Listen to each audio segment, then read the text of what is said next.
Mariette Navarro est dramaturge, autrice de théâtre et de textes de prose poétique. Elle publie aujourd'hui son premier roman, Ultramarin, un ouvrage que vous pouvez emprunter dans les médiathèques du département des Landes ou dans sa version numérique sur le portail Medialand. Il y a les vivants, les morts et les marins. Ils savent déjà intimement à quelle catégorie ils appartiennent.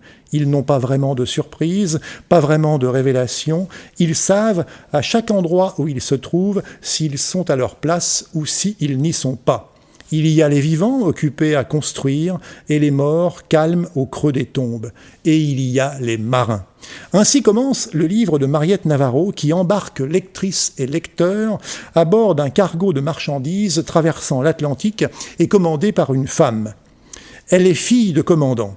Et jamais il n'a été question d'une vie terrestre. Dès le départ, elle en a trop appris sur les bateaux pour se détourner de la mer. Elle appartient à l'eau comme d'autres ont la fierté d'origine lointaine. Il n'y a jamais eu lieu de rompre, de rejeter.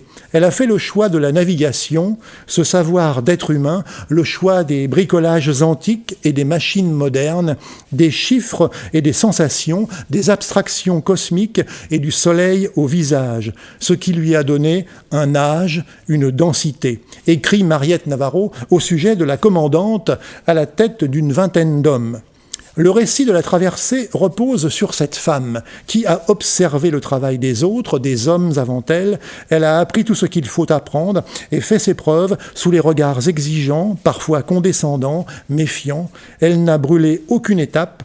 Elle est étrangère à l'idée de privilège, à autre chose qu'au lent respect des procédures. Elle a découvert que le travail l'apaise, le temps rassurant du labeur.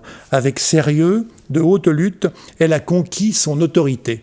Écrit encore l'autrice, dont le roman nous envoûte de la première à la dernière ligne. Il y a une force des descriptions, une suggestion des émotions et une peinture poétique des sensations qui suscite vraiment l'admiration. Un événement de cette traversée de l'Atlantique, qui s'annonçait plutôt tranquille, va cependant prendre au dépourvu la commandante, ouvrir une brèche clandestine dans le cours des choses et faire vaciller la vie à bord.